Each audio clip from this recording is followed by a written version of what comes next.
decision-making equation side of the growing and development of our nations. I don't want to conclude this without talking about Mexico, your country. I think we're going to celebrate this year the first century of the Mexican Revolution. 200 independence, 100 revolution. Exactly. For us, and that's partly why the government here implemented visas, the war on drug and drug cartels in Mexico is very worrying, preoccupied. We're preoccupied by the impact, the regional impact. President Calderon, when he was here recently, said that we had to be together in trying to find a solution. And he said, and it's a bit provoking for me to ask you that question, that if his predecessors had acted earlier, the situation would not have been as it is now. What do you think the way Mexico is fighting drugs in the country is the right way? Let me start at the beginning. Instead of visas to Mexicans, you should put visas to drug and to criminals. Because there is a huge consumer market of drugs in this nation.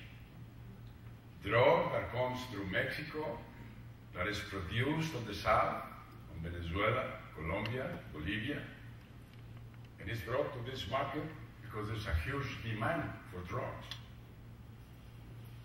What if we can reduce the demand of drugs?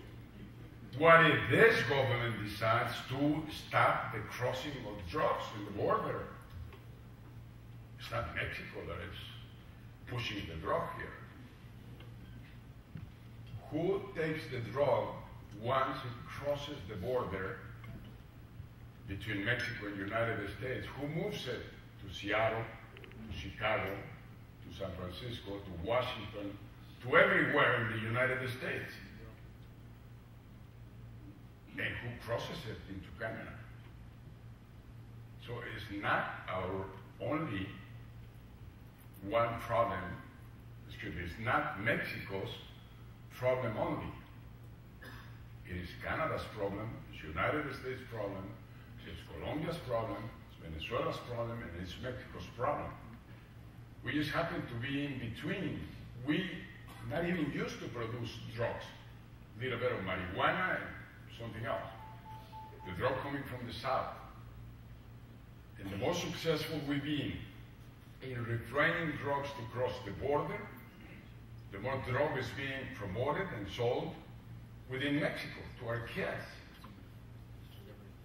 And here is President Calderon, and he says, okay, I'm going to take care of it. I'm going to stop the supply of drugs for kids in the United States, for kids in Canada, and for kids in Mexico. Very courageous decision. And when you take that kind of decision, you have to meet the challenges that it carries on. I don't see, I don't hear any other president in the world that decides an action like that one, that brings in the army, brings in all the power of the state to stop the distribution of drugs, to stop consumption of drugs.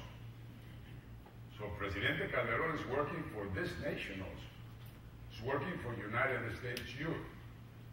But why should we, I mean all of us that are here, and all the rest of parents and families in these three nations, why should we request from government that drugs are not reachable to our sons?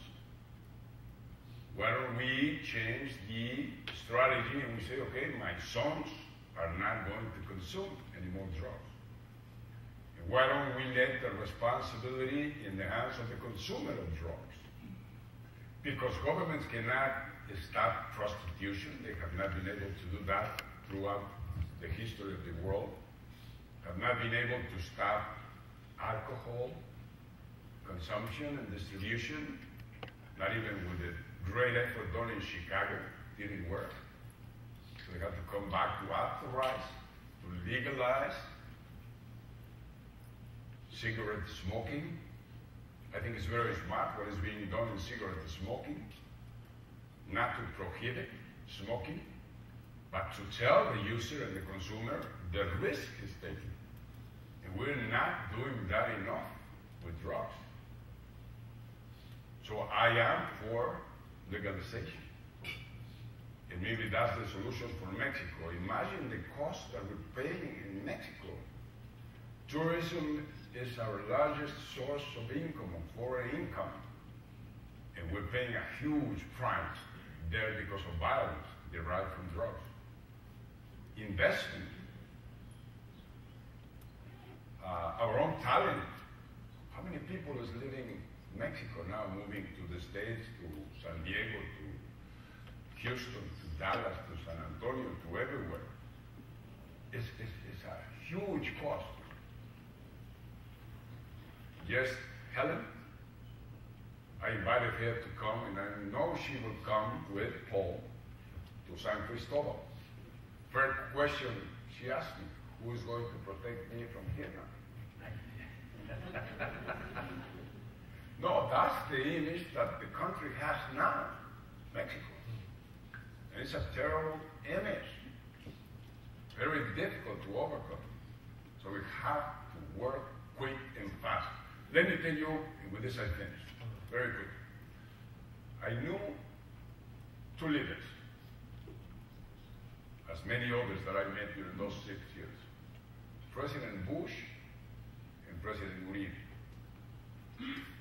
One said, I get the snakes out of the holes and I will kill it with my boots.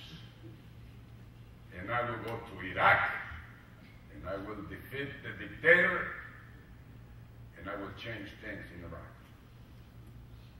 President Uribe said, same commitment, I will finish with guerrilla and I will finish with drug cartels. Today, President Bush finished his term with 26% approval. President Uribe is about to finish his term with a range of 80% approval. What is the lesson here? At least to me.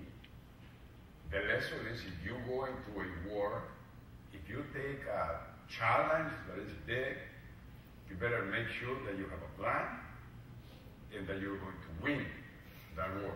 Because otherwise it will revert into you like it happened with Iraq and President Bush. Fortunately, President Uribe won his war. Of course, Tio Fijo, Marulanda, died from cancer. That helped quite a bit to finish the guerrilla. But yes, I mean, that's the dilemma that Calderon has in front. I mean, it's on his fourth year. Fourth year. Next year, elections. The new candidate and the excitement of the renewal of democracy will come about. And short term for getting out of that trap where we are right now. So we need lateral thinking, we need very smart decisions, and I know we'll do it because Mexico is much more than cartels, it's much more than criminals. And if Mexico can have the real support of and commitment of Canada and the United States, not throwing down just a couple of $1 billion there to see what Mexico can do with that, but to really commit on this fight against this evil of today's world, especially in our region. Señor Presidente, thank you for your insight.